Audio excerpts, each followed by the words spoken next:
En vivo. Bueno, buenísimo. Ando recuperando métodos mejor tener la mano. ¿Todo bien, Pablo? Todo bien, todo bien.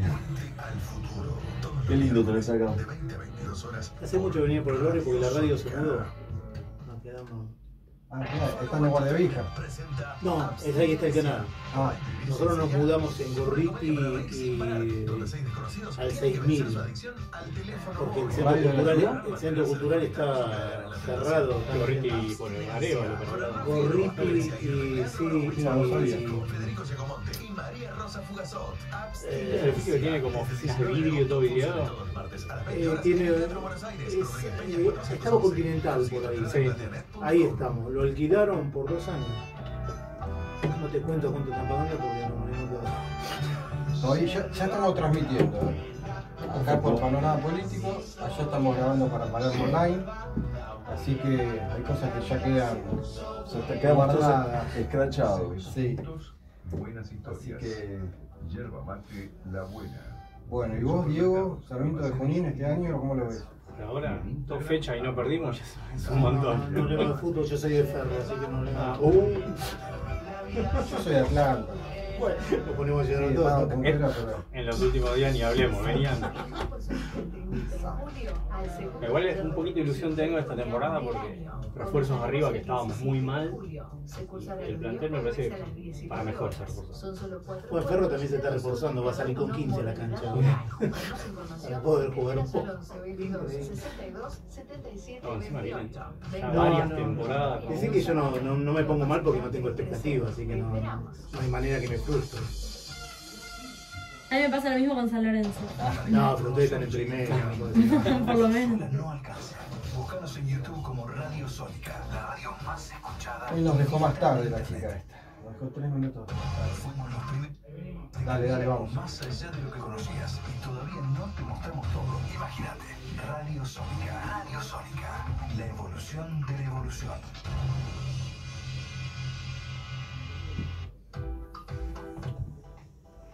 Bueno, bienvenidos a una nueva emisión de Panorama Político Palermo Online. ¿Cómo estás, Pablo? ¿Qué tal, Alejandro? Buenas tardes a todos. Bueno, Pablo, gracias. Pablo Rubín, director de Palermo Online, gracias por co-conducir el programa. Gracias a los invitados. Ahora pasamos a presentarlos. Gracias al equipo de la radio, a Carlos, el operador técnico de Radio Sónica, desde donde estamos transmitiendo. Muchas gracias a Sofía Recián, nos ayuda con las imágenes, con los videos, con las redes sociales. Gracias a Pablo Santesteban, toda la parte logística y también de redes sociales. Y gracias a los invitados de hoy. Hoy tenemos 2 periodistas invitados. Está bueno, vamos a hacer muchas preguntas sobre qué es lo que está aconteciendo en el periodismo y en el país. Exactamente. Así que hoy el programa se va a hacer solo. Le podemos hacer las preguntas antes, como está de moda, ¿no? Decidí preparar la nota, anticiparles. Le decimos las preguntas, entonces ya como Claro. las respuestas. No, vamos a tratar de que sea un poquito más interactivo. Gracias, Diego González. Diego lleva adelante un emprendimiento periodístico que se llama Punto Cero. Además es docente en secundaria, en terciario. Y además es hincha de Sarmiento de Junín. ¿Eso lo pinta o no? Sí, hincha del verde. Lo más importante para el final. Y nos acompaña Fernando Grone, periodista. periodista parlamentario. ¿Sabe qué pasa en los pasillos de la legislatura? Vamos a tratar de. ¿Y podrá indagar. contar eso? Y vamos a ver si larga data. Algo, por lo menos un indicio. Y sabe qué pasa con unos, con otros, sabe quién va de un lado al otro. Y la legislatura es la casa política por excelencia, ¿no es cierto? Donde están todos los partidos políticos representados, todos los que tienen un mínimo de representatividad de votos en las elecciones. Y nos parece muy interesante hablar de eso. Panorama Político Palermo Online es una propuesta comunicacional que busca reivindicar a la política, entendiendo a la política como esa herramienta de transformación social, la institucional, la de los partidos políticos, también reconociendo el pésimo momento que pasa en materia de representatividad, la clase política en general, no todos.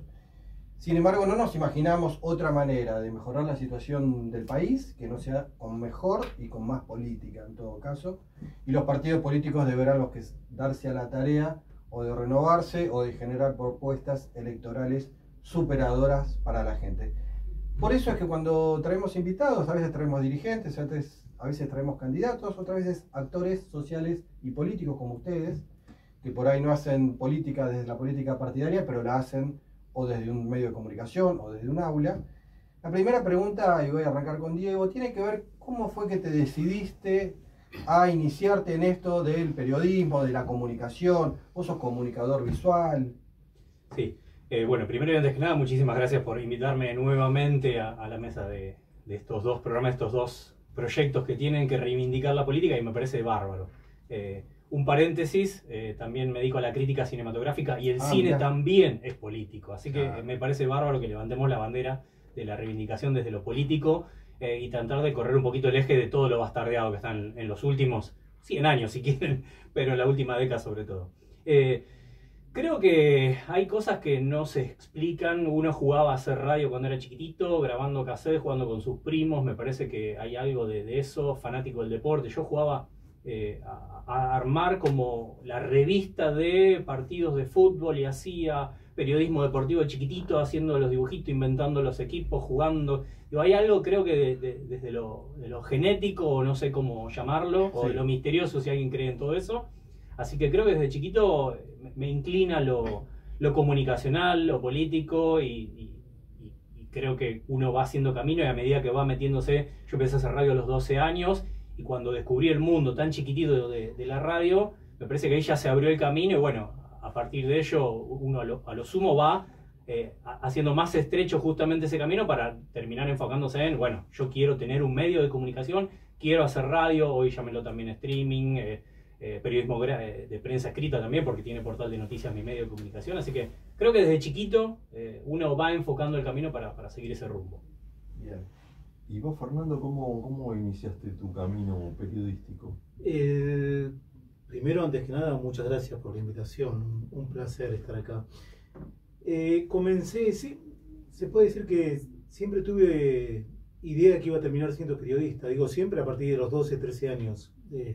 Sabía que me iba a dedicar al periodismo.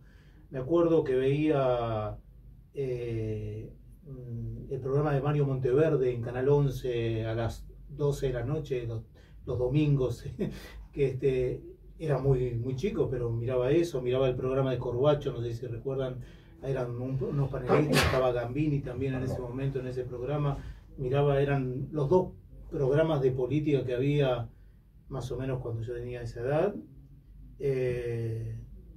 Y me dio medio de causalidad, las cuestiones se fueron dando y un día a raíz de un contacto que no lo tenía como contacto, a raíz de mi viejo que había fallecido hacía 10, 12 años, pero no lo tenía como contacto para ir a ver a alguien a partir de mi viejo, se dio la casualidad que en Radio Ciudad yo había hecho algunas cosas en perfil, en otros medios, pero muy esporádico, y se dio la posibilidad de tener una entrevista en el servicio informativo de Radio Ciudad, estoy hablando del año 96, y bueno, fui a la entrevista, pasé la entrevista, tuve unas pruebas de alguna manera, y desde el año 96 estoy en Radio Ciudad, primero como productor del servicio informativo, en momentos en el cual se usaba el cassette para hacer notas, ¿no? Es decir, lo que sabemos que bajabas con los 10 cassettes, 12 cassettes para el servicio informativo. Hice algo de móvil, muy poco tiempo hice móvil, y se abrió la posibilidad de hacer la cobertura de la legislatura, porque el que estaba cubriendo la legislatura se fue, y pedí el pase y bueno, lo conseguí, y hace casi 16 años que estoy como acreditado de la radio de la ciudad, las dos radios públicas de la ciudad de Buenos Aires, como acreditado en la legislatura. Bueno, ¿y qué es lo que está pasando en la legislatura hoy? Bueno, muchas cosas. Lo que está pasando, por ejemplo, es que no pasa, porque digo, si uno toma el silencio también es parte de la partitura, así que tuvimos desde el comienzo del semestre una sola sesión ordinaria, porque vos tuviste la sesión extraordinaria donde el temario eran muchas cuestiones que tenían que ver con lo tributario, eso no fue tratado, se trató solamente la cuestión de la eliminación de las PASO, porque era obligatorio eliminar las PASO, si no íbamos camino a las PASO. Estuvo la apertura de sesiones con el jefe de gobierno, que eso es casi obligatorio. Después tuviste la sesión donde el jefe de gabinete dio su primer informe, Sanchezini. El 3 de julio tuviste la primera sesión ordinaria con un temario, para que se den una idea, un temario en la legislatura es de 7 hojas, 8 hojas, este tenía 38, por todas las que se fueron acumulando en el semestre. Y después tuviste el jueves pasado, el otro jueves, una sesión por el tema del subte que resonó tanto, pero que tampoco fue una sesión ordinaria. Y eso tiene que ver con las dificultades. Yo no soy de los que piensan que tiene que haber sesión todos los jueves. La legislatura es un debate continuo y constante, con lo cual ese debate no se tiene que dar solamente en el recinto, ni siquiera en las comisiones. Son negociaciones en el muy buen sentido que tiene la palabra negociar desde el punto de vista parlamentario, y no se llegan a entendimientos, no se llegan a acuerdos, no se llegan a mayorías, y a partir de allí el retraso y la imposibilidad de sesionar en cuanto a una agenda que permita destrabar, por ejemplo, lo que queda pendiente de las extraordinarias, que es importante para la gente, ¿no? Por el tema tributarios. Y ese es el común denominador de este semestre. Está bien, vos tuviste elecciones y en el medio de las elecciones hay un parate en todas las legislaturas, pero venís a un segundo semestre en el cual ya vamos a ir también. La ciudad elige este año candidato a senador, con lo cual volvemos a entrar en la órbita de la discusión en la ciudad, aparte de las candidaturas a diputados, y veremos en el segundo semestre cómo se arman las mayorías, cuál es la estrategia del gobierno para encontrar acuerdos que permitan no solamente sesionar, sino aprobar proyectos. ¿Cuál es tu fuente de información? ¿Viste? Porque los bloques, los legisladores, por lo general dan una versión oficial de las cosas, ¿no? Dicen lo que pueden decir y a veces no es exactamente lo que va a suceder. ¿Cómo logras esa información? Tengo la posibilidad de dialogar es decir, en un cuerpo de 60 legisladores. No es por devaluar la opinión de nadie, pero son 20, 25 de alguna manera los que influyen, sí. O de alguna manera vos sabés que están cercanos a la toma de decisiones y demás, que te pueden mostrar la orientación hacia dónde va oscilando la agenda parlamentaria. También yo me lo tomo, yo trabajo en un medio público, no para el gobierno, sí para la ciudad de Buenos Aires. Sí. No soy empleado del gobierno, sí soy empleado de la ciudad de Buenos Aires en un medio público, y eso para mí lo jerarquizo, me da la posibilidad de, no tengo ninguna restricción respecto ¿No te a lo que condiciona? mando. No, es decir, no he tenido. Sí.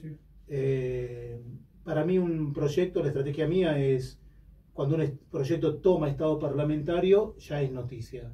Porque si no, uno queda preso de la mayoría, si se puede tratar o no. Y hay proyectos que demoran su tratamiento, pero que son interesantes para la comunidad. Vos me decías cómo uno busca la información. Bueno, hablando con legisladores, sabiendo de alguna manera cuál es la agenda que está proponiendo el gobierno, si esas mayorías se van a alcanzar.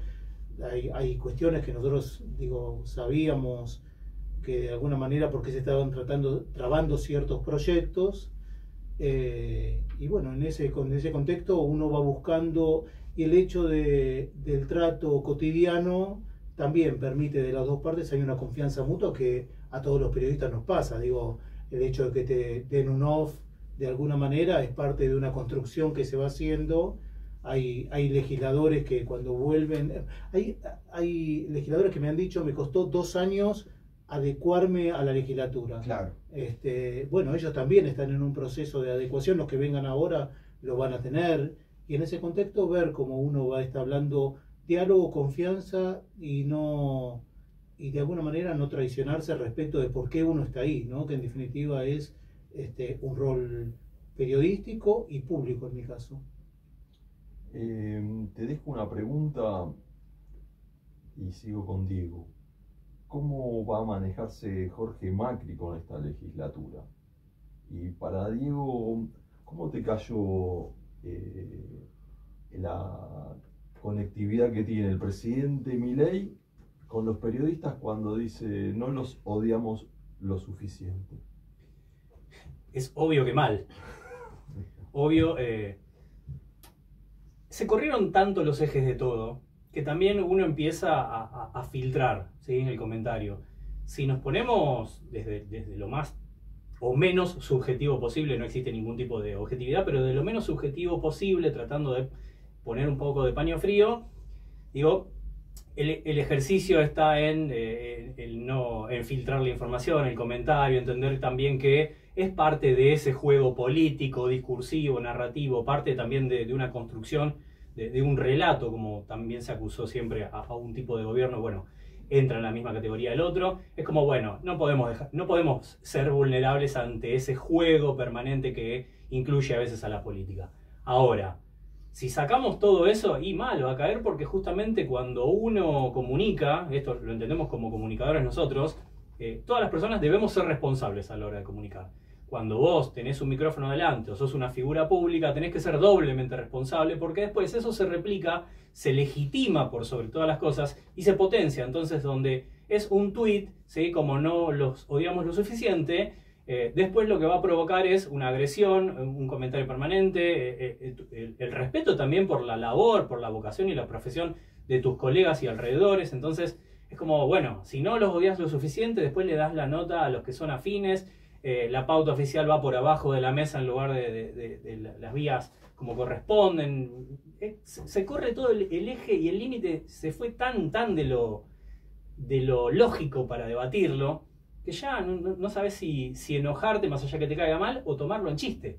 Y eso también es triste, es lamentable, como para tener un discurso lógico desde la política, desde lo ciudadano, desde lo cotidiano, para cualquier persona, en cualquier ámbito. Entonces es peligroso también, es muy peligroso. Y en el ámbito educativo, cuando me imagino que estos temas también se charlan, se discuten o hay comentarios, que los adolescentes que en tu misión de educador, ¿cómo toman a esta profesión, que ellos van a ser periodistas y ya desde lo más alto del Estado les tiran un mazazo por la cabeza? Sí. Hay algo también de cierta información, ¿sí?, que desde lo político partidario a los menores, porque no dejan de ser menores muchos de los adolescentes los cuales le damos clases, no les llega tanto, ¿sí? Y por otro lado, por ahí sí les llega el discurso en sus hogares, que tienen por un lado el extremo de el periodismo como dueño de la verdad, y por otro lado el periodismo justamente cuando les llega esta información como esos vagos que lo único que se nutren es de la plata que le pasan por abajo de la mesa. Entonces ninguna de las dos cosas son reales, es lo cotidiano. Entonces a veces es en la docencia explicarles a tus alumnos que un periodista es un laburante, es una persona que tiene las mismas necesidades básicas que tienen en tu casa, que vas a tener vos, y que trabajan y que dependen también y responden a un medio que tiene ciertos intereses, ya sean políticos o financieros. Entonces bajar un poquito a tierra y entender que hay una labor, hay una profesión, hay algo que está bueno, el de comunicar, de informar con responsabilidad, también de multiplicar la labor ciudadana. Y por otro lado, tampoco es que sean unos vagos todos, porque muchas veces justamente quienes están bajo las grandes corporaciones, ¿sí?, esos mercenarios de la palabra, como a veces le digo en lugar de periodistas, sí, justamente denigran a la profesión, pero detrás de ellos hay un montón de gente que se rompe el lomo, que labura día a día, que trata de informar, de ser responsable, con compromiso. Entonces, como ni una cosa ni la otra. Pero bueno, somos mortales, somos humanos. A veces el periodismo también es como una especie de sacerdocio, hay que reconocerlo. Entonces, bueno, es bajar un poquito a tierra, es subir por otro lado, es un ejercicio permanente. Tenemos preguntas de oyentes. A ver. Quedó pendiente una pregunta para Fernando. Sí, importante. Vamos con esa primero. ¿Cómo queda la legislatura para la gestión de Jorge Macri? Así que, digamos, él es el jefe de gobierno, tiene una legislatura donde no tiene mayorías, y cómo se lo ve desde el periodismo en la legislatura, o cuáles son los comentarios en la legislatura de cómo va a gobernar de cara a los porteños. Me da la impresión que mucho va a depender de los resultados electorales que haya de acá a octubre, por el clima que pueda haber, digo, en el sentido de si los resultados en la provincia de Buenos Aires son adversos o a favor del gobierno nacional. Va a ser la agenda que se vaya imponiendo, no en la ciudad, en todo el país.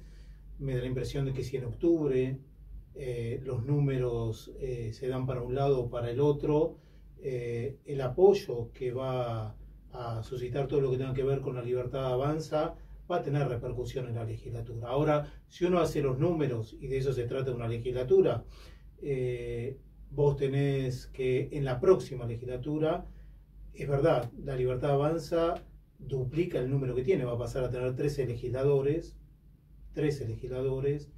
y el oficialismo va a pasar a tener 10 legisladores, puede ser 11, de acuerdo a los acuerdos que se den. Ahora, eso te aleja mucho de los 30 votos necesarios. Ten en cuenta que son 10 legisladores más 13, son 23. Si vos sumás a el propio peronismo, que va a tener 20, más la izquierda ya tiene 22, casi que estás en igualdad de condiciones.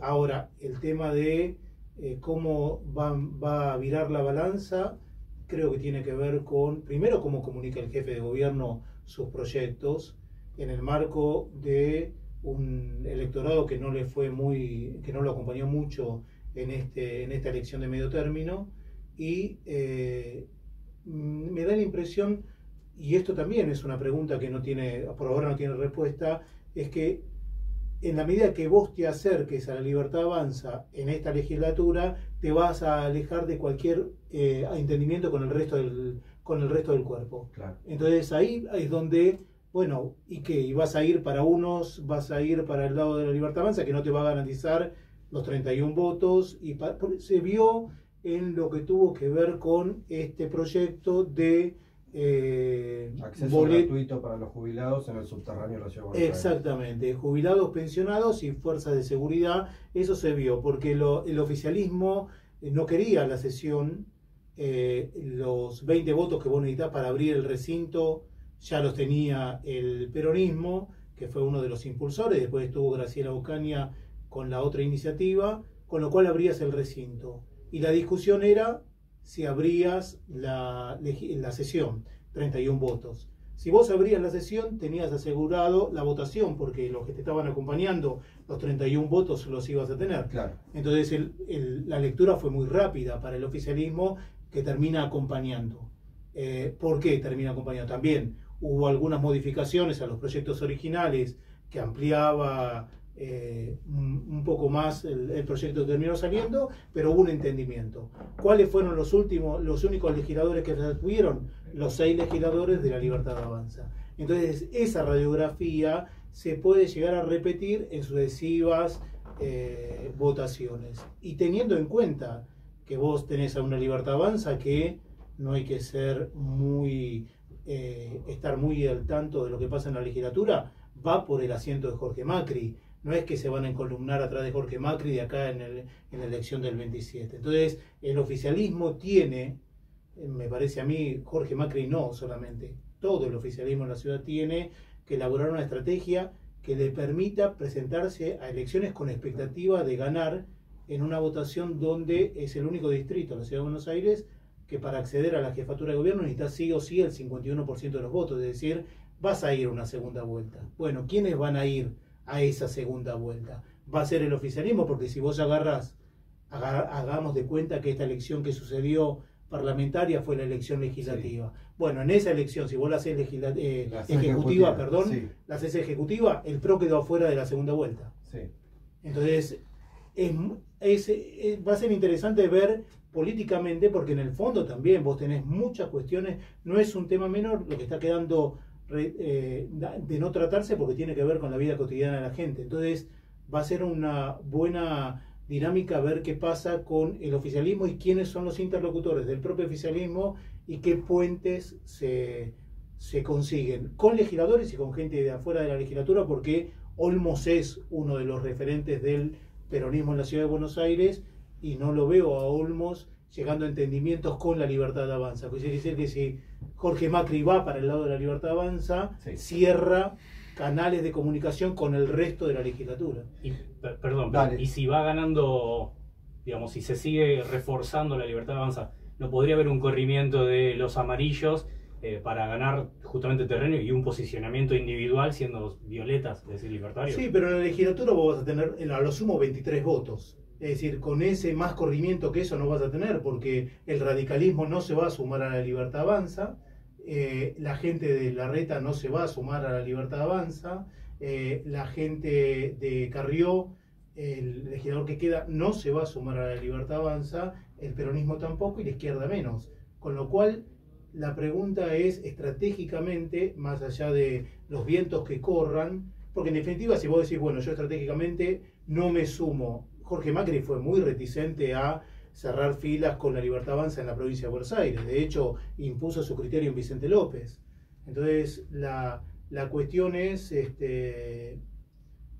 ¿por qué vas a abrazarte? No te van a dar los números legislativos en un contexto de una situación económica que sería único caso en la historia económica del país, del mundo, que un programa de estas características llegue entero dentro de 2 años. Digo, me cuesta imaginarlo porque si no estaríamos aceptando un nivel de exclusión social que es propio de lo que pasó acá en el 2001. Es decir, es una situación que hay que ver cómo reacciona la sociedad. Entonces, es un interrogante. Bueno, queda planteado, llegamos a la mitad del programa. ¿Te parece, escuchamos el audio del oyente, queda la pregunta planteada para después de la publicidad? Dale. Vamos, Carlos, con ambas. Hola Alejandro, buenas tardes. Hola Pablo Rubín. Un saludo muy grande a los invitados de hoy, a la audiencia de Panorama Político y a todos los amigos desde la distancia. Mi pregunta para Diego González. Teniendo en cuenta de que Diego es a nivel secundario y terciario, le preguntaré sobre el rol de los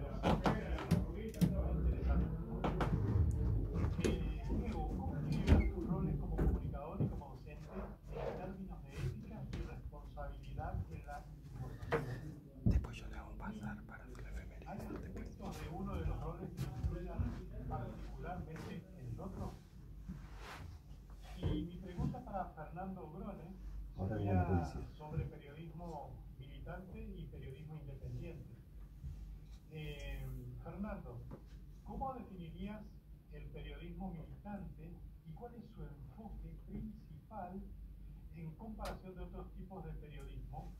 ¿Y consideras que la independencia es crucial en el periodismo? ¿Cómo se logra y mantiene esta independencia en la práctica?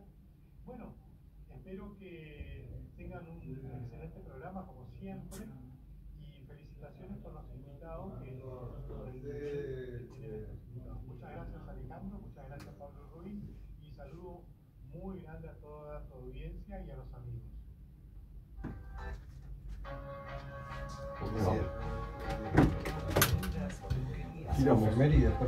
No, te preguntaba si podía toser. Toda la noche tosiendo. Está bien, no más agua. Gracias. Toda la noche tosiendo. Te agradezco mucho.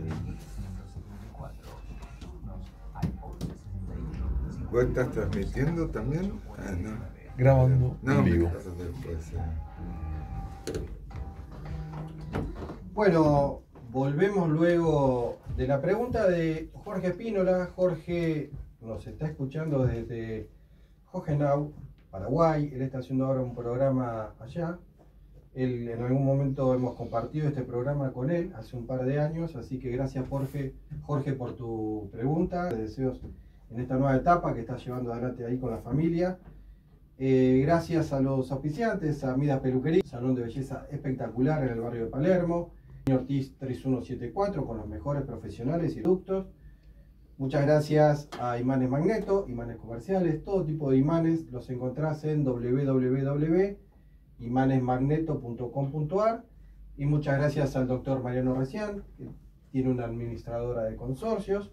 Así que si alguno de ustedes tiene problemas en los edificios donde vive con los consorcios, ahora no, porque me fui a vivir a Ciudad Evita a una casa. Ah, mira. Pero haber sabido antes, porque viví mucho tiempo en Palermo en departamentos. Y siempre hay un problema, así que Y mejor bueno, que si te dé un tenés dato. problemas de consorcio, comunicate con Mariano Recián en las redes sociales de la Administración de Consorcio, porque él te lo soluciona. Vamos con las efemérides de un 22 de julio. Un 22 de julio como hoy, pero hace unos cuantos años. Sofía Recián, ¿cómo estás? Bien, ¿hay vos? Bien, muy bien. Contanos, ¿qué pasó un día como hoy, pero unos cuantos años para atrás? Bueno, un día como hoy, pero en 1930, José Félix Uriburu se pronuncia contra Irigoyen, en un hecho que anticipa el golpe. Aunque el golpe de Estado contra Hipólito Yrigoyen se concretó el 6 de septiembre, el 22 de julio Uriburu dejó en claro, dentro de los círculos militares, su intención de derrocar al gobierno radical. Esta fecha resulta significativa en los análisis históricos sobre los comienzos del ciclo de golpes de Estado en Argentina. Sí. El 22 de julio de 1962 se da la huelga general peronista en defensa institucional. En plena crisis con la Marina, que presionaba a Frondizi para su renuncia, las 62 organizaciones peronistas convocaron una huelga general en defensa de las instituciones democráticas. Se produjeron manifestaciones y tensiones políticas y parte del proceso que llevó al derrocamiento de Frondizi pocos días después. Sí. En 2004, Kirchner anuncia purga en las Fuerzas Armadas. En un gesto simbólico y político, Néstor Kirchner desplazó a 35 oficiales vinculados con la dictadura militar. Esto formó parte de su política de derechos humanos y revisión del pasado represivo del Estado. Bueno, muchísimas gracias, Sofi, por traernos a la memoria sucesos que sucedieron como hoy, un 22 de julio, pero hace unos cuantos. Y en esta Argentina está por los golpes, ¿no? Pero que bueno, felizmente ya desde el 83 no hemos vuelto a repetir, pero igual siempre hay que estar atentos y cuidar esta democracia. Bueno, ¿quién de los dos quiere arrancar primero con la respuesta a la pregunta de Jorge? Bien, bueno, gracias por los elogios de los invitados, ¿no? Sí, ahí lo que preguntaba de la docencia, primero es entender que no tengo la razón, no tengo la verdad. ¿Sí? Entonces hay que separar bien las aguas más allá de lo que tenga, mis creencias, mi ideología, mi forma de pensar. No tengo la verdad. Entonces también hay que discernir eso a la hora de tener enfrente, ¿sí?, múltiples adolescentes que son una esponja de información, cada vez más difícil que absorban justamente la info, pero bueno, hay que tener muy en claro eso, ¿sí? Entonces, todo lo que yo pueda creer, lo que yo pueda sostener o que pueda pensar, no hay que bajar línea. Incluso eso lo sostengo también en mi medio de comunicación, en eso es un rol de el docente como periodista también, lo que hacía la pregunta. Al mismo tiempo, bueno, justamente algo relacionado a eso que dice qué es lo que sí combina. Creo que la inquietud, la curiosidad y el cuestionar permanentemente todo, me parece que eso hace al rol del periodista y también en cuanto a lo que hay que transmitir justamente al alumnado. Es cuestionen, incluso cuestionenme a mí.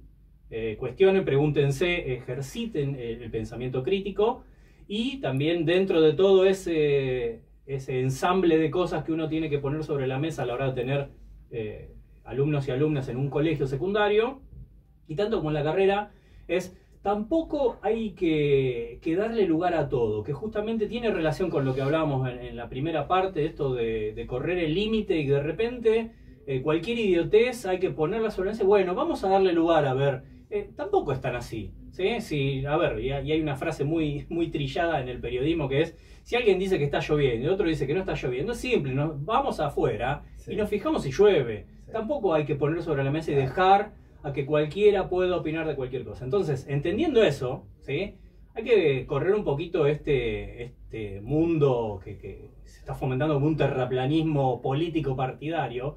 Bueno, a ver, no sé, yo tengo que dar en la escuela en un momento del año, no sé, la historia de papel prensa, la construcción de los canales de cable y el fortalecimiento, por ejemplo, que une ambos temas, el grupo Clarín. Y bueno, hay cosas que son información, no es que yo baje línea.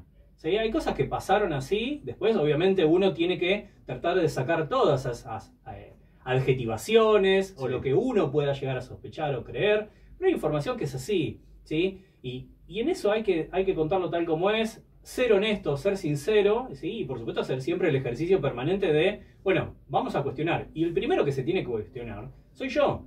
Entonces ahí es donde me parece que trato uno de poner un poquito las cosas sobre Bien. lo mejor posible. Fernando.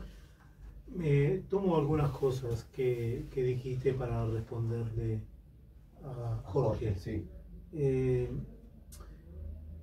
El tema de saber desde dónde uno está hablando, porque nosotros estamos en una realidad en donde creo que la gente no toma dimensión en lo general de lo que fue la desaparición de Telam. Un medio público que cubría todo el país y que hoy por hoy ya no está. Y eso lo traigo a colación porque yo trabajo en un medio público. Sí. Y uno, creo que la gente en general no tiene cabal dimensión de lo que significa haber perdido un medio público. Lo digo porque estamos en debate muchas veces de, uno de los candidatos dijo que quería cerrar el canal de la ciudad, ¿no? Sí. Y obviamente eso tiene también con la radio pública de la ciudad de Buenos Aires. A lo que voy es muy importante jerarquizar los medios públicos. Sería muy bueno que Telam o Radio Nacional del día de mañana vuelvan a tener un rol preponderante, porque los medios gráficos y los medios radiales entienden bien la importancia de una cablera como Telam. Puede ser que la gente no lo tenga muy dimensionado, muy internalizado, pero eso es importante. ¿Por qué lo digo como, me acuerdo, el oyente preguntaba sobre el periodismo militante o el periodismo independiente? Cuando uno está en una radio pública que te paga el contribuyente, uno tiene que tener claro que tiene que ser lo más amplio posible en cuanto a voces que transmite. Y soy consciente que en la legislatura está representada toda la voluntad popular. Entonces, ahí yo tengo el espectro de hacia dónde tengo que ir a buscar la información. Me cuesta entender la categoría de periodismo cuando el periodismo es militante. Me parece que son dos roles que no van de la mano. Sí. Porque militante me suena a mí a adapto el discurso a la necesidad a lo que milito. Y en ese contexto el periodismo es hacer prevalecer la búsqueda de la verdad. No hay una única verdad, como vos decías, nadie es el dueño de la verdad, pero que la otra persona que te está escuchando tenga una opción más para tomar una decisión, sea libre en la toma de decisiones, generar el espíritu crítico en quien te está escuchando, no que siga lo que vos estás diciendo, que tenga un elemento más para pensar. Ese es el rol del periodismo, es el rol del docente, que la gente tenga más, porque vos hoy tenés, escuchás un medio, no te das cuenta, cambiaste de formato, pero es el mismo interés político. Hoy en los canales de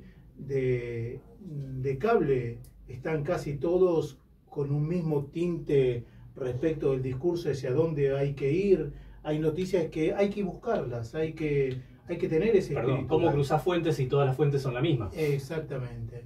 Pero, y respecto del periodismo, a mí me cuesta creer que ciertos comunicadores tratarlos de periodistas. No son periodistas, son relacionistas públicos, tienen sus intereses, no tiene que ver con el periodismo, lo pueden ejercer a partir de un micrófono, pero no son periodistas. Hay que hacer un corte, como vos decías, bueno, llueve o no llueve, vamos a buscar la data. Bueno, no son, porque no investigan, porque no ponen no repreguntan. No repreguntan, porque no es que la pregunta se las hace al entrevistado, sino que el entrevistado le da la pregunta. Claro. Con lo cual, digo, estamos en un momento de mucha turbulencia a nivel mundial, no es solamente patrimonio nuestro.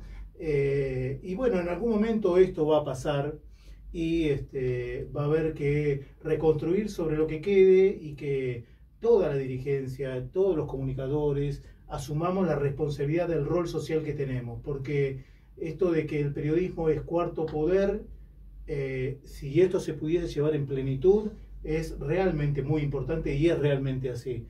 Me parece que todos, entre todos, tenemos que jerarquizar la profesión, cada uno desde donde pueda. Obviamente, un periodista que trabaja en un medio público, que por lo general tienen salarios bastante, en un medio privado, digo que por lo general tienen salarios bastante bajos, no le va a poder discutir a Clarín o a quien sea, no, mira, mi línea de historial va para otro lado. Pero bueno, hay que trabajar, creo que son momentos de mucha reflexión respecto de la profesión, entendiendo el momento actual que se vive, entendiendo el aquí y ahora, y sabiendo que uno tiene que trabajar con honestidad intelectual. Bien. Dentro de lo que pueda, con honestidad intelectual. La pregunta es para Fernando y para Diego. Venimos de una transición de papel y cassette y ahora estamos en la transición fue hacia lo digital y tenemos un nuevo jugador que es la inteligencia artificial. ¿Cómo lo utilizan ustedes y cómo ven el futuro del periodismo en este contexto? Bueno, primero sobre el futuro va cambiando permanentemente, entonces lo que digamos hoy, la semana que viene puede variar un montón. Ahora, con un análisis muy breve y en este contexto, creo que la inteligencia artificial es una herramienta, llegó para quedarse, instalarse y es posible que en muchos ámbitos nos supere, pero no deja de ser una herramienta, siempre que se sepa utilizar y siempre también que estén los roles justamente de los estados, los gobiernos, de personas responsables que velen por la seguridad de la ciudadanía, porque por ejemplo, bueno, ahora se terminó que si en campaña hay algo elaborado con IA, va a ser un delito. Digo, eso es un gran recurso para limitar justamente que no se ensucie el terreno, porque es muy fácil, bueno, y ya pasó. Sí. En el cine ya se está abordando, hay una película que hace poquito salió, que la película no es gran cosa, pero ya plantea de cómo, bueno, se llama Mountainhead, está en HBO Max, perdón el chivo, pero es una película que plantea cómo la IA, ¿sí?, empieza a desestabilizar gobiernos y países, ¿sí?, porque quien crea esa inteligencia artificial no le importa que haya revueltas y que empiece a haber caos en distintos lugares. Entonces, ese escenario, ¿sí?, el cine siempre se anticipa a las cosas. Entonces, ya está la película, es probable que suceda. Acá, por suerte, no pasó porque, bueno, los recursos y la inteligencia, no de la artificial, sino la falta de inteligencia de quienes elaboraron, hicieron un video de Macri dando de baja a los penatos, que era de dudosa calidad. Sí, sí. Pero a la brevedad va a pasar algo que va a ser de distinta forma, siempre van a subir un nivel más. Así que, ojo con la IA, es una herramienta, yo creo que nos ayuda en un montón de aspectos, pero bueno, a tener cuidado, porque no es algo efímero. Vos decís que el cine anticipa, yo pensé que eran los Simpsons, pero bueno, viste que los Simpsons a veces te muestran capítulos y decir esto va a pasar, pero a mí me preocupa el tema de la inteligencia artificial en el periodismo porque hay espacios y hay lugares donde se están redactando en algunos portales con inteligencia artificial para ahorrarse sueldos. Y eso me preocupa mucho, porque el rol humano detrás en la confección de la noticia es algo que no hay inteligencia artificial que lo pueda suplir. Y el avance de la inteligencia artificial en el desarrollo periodístico, cuando quien recibe esa información cree que la escribe otra persona, me parece una estafa. Y hoy hay portales que están usando inteligencia artificial donde una persona escribe una cantidad determinada de notas, obviamente sin firmar, que para eso se necesitan 3 o 4 periodistas en un medio. Entonces a mí ese punto, esos grises que se ven, me preocupan. Vos hablabas del pase del cassette a todo esto. Yo creo que entré, por una cuestión etaria, en el estribo del cambio tecnológico. Fui de los que usó cassette en la radio para editar con el doble casetera y hoy mandás el móvil con el handy que te quemaba la mano. Claro, o el famoso ladrillo que se usaba como celular. Hoy mandás un WhatsApp y grabás desde el WhatsApp y editás todo en el Sanford y lo mandás y lo editás y demás. El avance tecnológico, una herramienta que en el periodismo me parece que de la misma manera que hay productos que vos tomás café que te dice, bueno, acá no hay café, todo es saborizado, no tiene nada de café. Bueno, debería haber una obligación para decir este material fue construido con inteligencia artificial. Yo creo que nos sorprenderíamos la cantidad de notas que hay escritas con inteligencia artificial y que uno piensa que del otro lado hay una periodista o un periodista que lo hizo. Y eso debería ser absolutamente legislado, no digo controlado, legislado, que quien lee sepa lo que está leyendo y quién hizo esa noticia. Debería hacerse. Yo te quiero preguntar por la legislatura de vuelta, tal vez, al menos para mí, uno de los sucesos más importantes de esta legislatura fue el juicio político a Aníbal Ibarra, donde ahí sí no estaba claro, primero si iban a juntar la cantidad de votos necesarios para iniciar el juicio político, luego si juntaban la cantidad de votos necesarios, para condenarlo. Esos momentos los viviste en la legislatura, fueron momentos de mucho pasillo, de mucha incertidumbre. Fueron, yo en ese análisis separo lo que es la tragedia Cromañón de todo el movimiento político que hubo en torno de eso, es decir, las consecuencias políticas, porque vos estás hablando de un jefe de gobierno que fue destituido pero no fue condenado. Digo, no quito la diferencia entre las responsabilidades políticas. No fue una cuestión penal. Y la responsabilidad penal. Política. No tiene que ver una cosa, no tiene que ser necesariamente una cosa que lleve a la otra. Pero era un jefe de gobierno que tenía 2 legisladores que le respondían. Claro. Solamente 2 legisladores sobre 60. Con lo cual estaba casi echada la suerte de Ibarra. Con un Ibarra que se manejó muy mal respecto se juntó primero con los empresarios antes que con los familiares, un Ibarra que no dio la cara rápidamente para decir dónde estaban las cosas, y también con funcionarios que fueron, sí que cumplieron condena y, claro, eso sí. y tuvieron responsabilidades.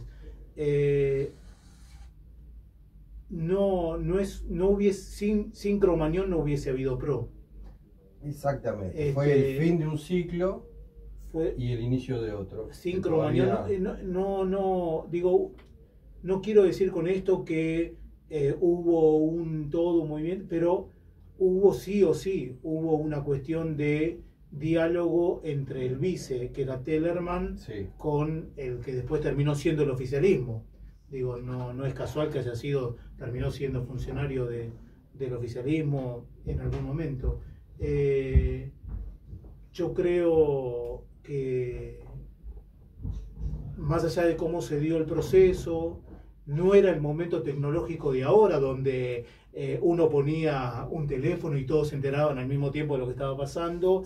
Fue un momento muy triste, porque más allá de Ibarra, más allá de las personas, la institucionalidad de la ciudad, no es grato que un jefe de gobierno se vaya por juicio político. Bueno. Y también fue un momento muy triste porque los padres sufrieron mucho en la búsqueda de justicia. Digo, hay padres que se enfermaron, y eso se tradujo en el posterior fallecimiento, porque no muchos pudieron, sobrevivientes exactamente. Y hasta el día de hoy, la legislatura no le da una respuesta en recuperar y expropiar el predio, ¿sí? Para hacer ahí un espacio de memoria. Es decir, lo que se buscaba, que algunos pudiesen buscar, con razón o sin razón, políticamente, se consiguió.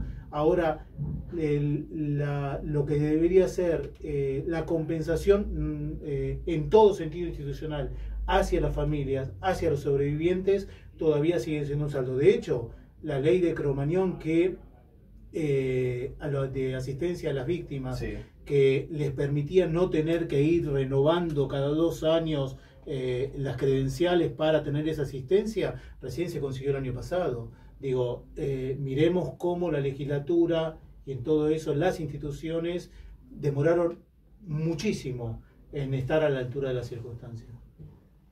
Bueno, qué panorama que tenemos en la ciudad. Ustedes como periodistas, ¿cómo ven tanto al gobierno nacional en función de todas las provincias, digamos? el año pasado hubo una reunión en Tucumán. Este año Milei no lo pudo hacer, no se sacó. El único que fue a la casita de Tucumán fue el embajador de Japón. Ya, esa es la foto de la realidad, el único tipo que fue. Había neblina. No sé por qué, digamos, pero fue el único que fue. ¿Cómo lo ven como periodistas este contexto donde ya los gobernadores no acompañan al presidente? Me cuesta mucho considerar este gobierno que estamos a nivel nacional como un gobierno democrático. No porque no haya sido electo democráticamente, sino porque una cuestión es ejercer el poder de manera democrática. Cuando el gobierno se queda con recaudación que le corresponde a las provincias, está quitándole la posibilidad a los gobiernos que son elegidos también por la gente de poder desarrollar en plenitud toda su agenda para lo que tiene que ver con las personas en general. Pero también es un gobierno que dejó sin medicamentos a gente oncológica, es lo que está pasando con el Garraham, cómo se está desvirtuando el tema del pago a los jubilados, cómo amenaza, como ustedes lo dijeron al comienzo.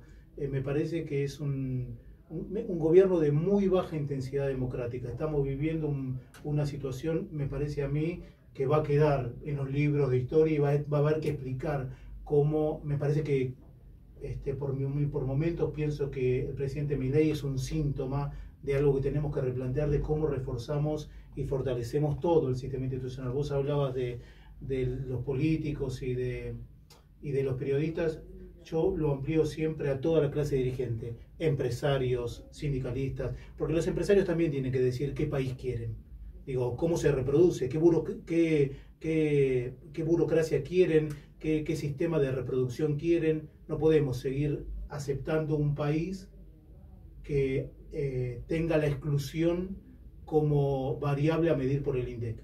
Esto no se puede aceptar. Falta poquito para cerrar el programa. Diego. Coincido, es un gobierno autoritario y para el trato con las gobernaciones y con la ciudadanía también es de extorsión o sumisión, es gravísimo institucionalmente.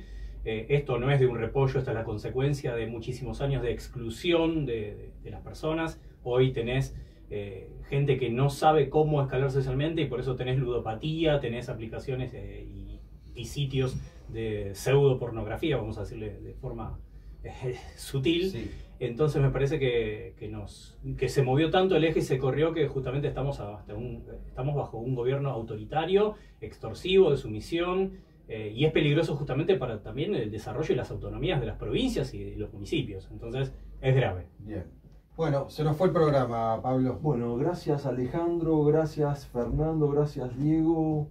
Te dejo el final. Gracias a quienes nos estuvieron mirando, escuchando, acompañando, gracias al equipo propio, al operador de la radio, e invitarlos a que el próximo martes a las 18 horas vuelvan a acompañarnos en este programa que se llama Panorama Político Palermo Online. Muchas gracias. Muchas gracias a todos. Gracias a ustedes. Confíen en este programa. Bueno, tenemos que dejar la sala. Bueno, buenísimo. Muchas gracias. No, está buenísimo porque lo hicieron ustedes el programa.